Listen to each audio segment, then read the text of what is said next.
our national territory will not be diminished. For it is my sworn duty as elected president to preserve and defend the Constitution, and also to ensure that laws, especially the fundamental law of the land, are faithfully executed. Moreover, as Commander-in-Chief of the Armed Forces and having control and supervision over our police forces, I bear the paramount mandates of maintaining peace and order in our land and in preserving our national territory and security. But these heavy responsibilities are not mine alone. The other great branches derive their authority and mandate from the Constitution, of which the judiciary stands as a final bulwark. Our armed forces and police are equally under oath to defend our republic and our constitutional order. As citizens, we all have sworn to defend our country and its most cherished ideas.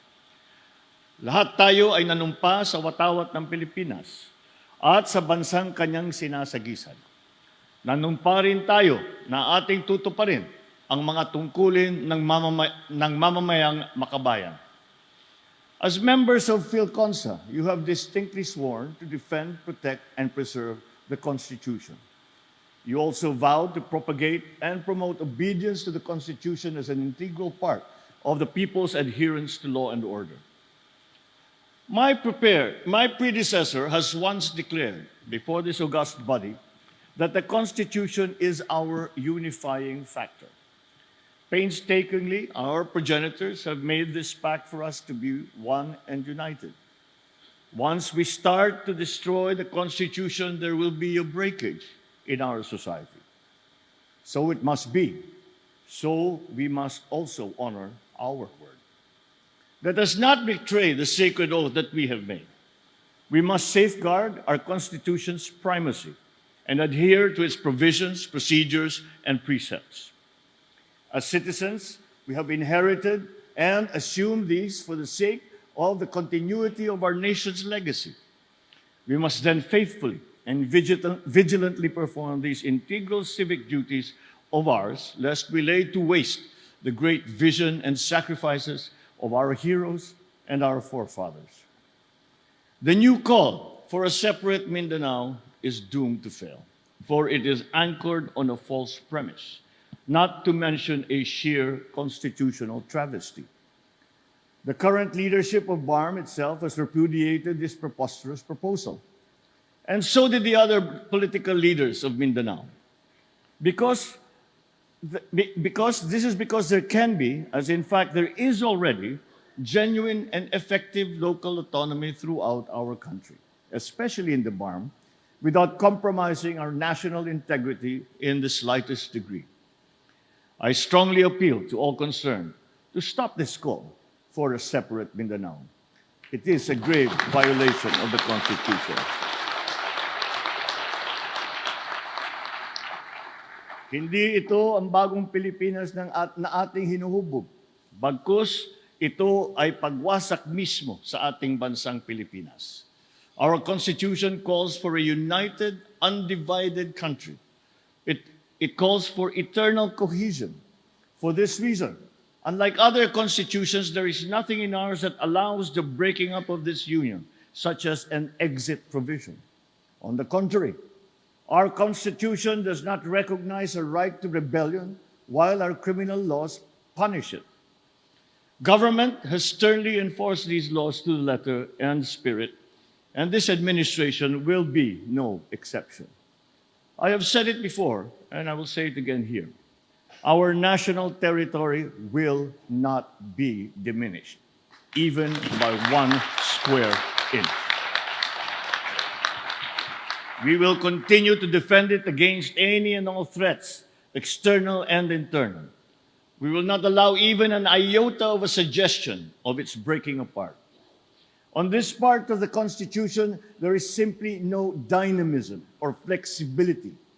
This is my guarantee, not only throughout this term, but up to my dying breath.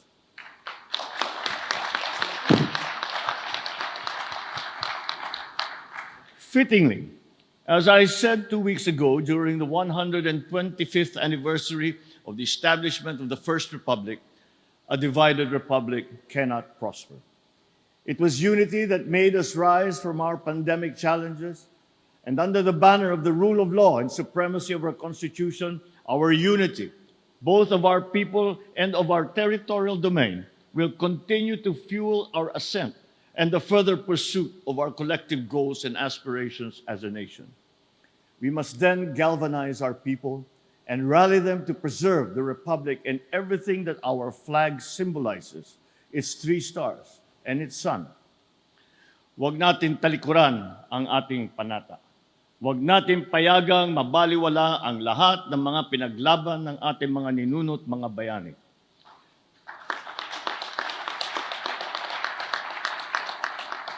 Our country's economic well-being is a distinctly important concern.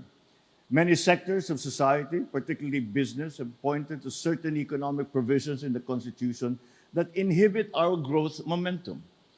Anchored on these restricted provisions, there are laws that prohibit certain kinds of foreign investment and thus limit our economic potential and our global competitiveness. That is why, since the 8th Congress, there have been no less than 300 measures filed in the House of Representatives calling for the amendment of these economic provisions of our Constitution.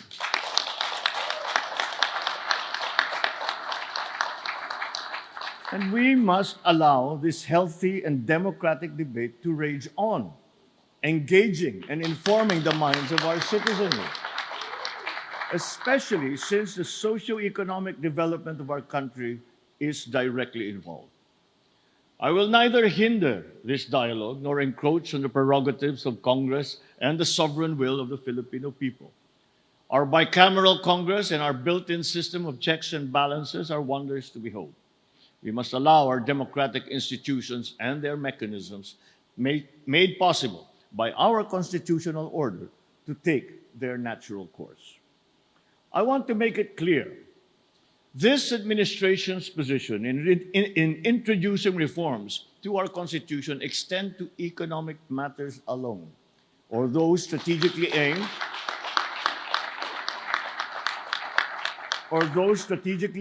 at boosting our country's economy. Nothing more. In any event, this administration is going to push hard to attract more foreign investments to significantly help us achieve our ambition of upper middle class status by 2025. Despite nearly 16% decrement in our net foreign direct investment inflows, our economy continues to grow and is expected to grow further by between 6.5% to 7.5% in this year, 2024. Over the decades, Philconsa has stood witness to 2 constitutional changes and countless constitutional issues.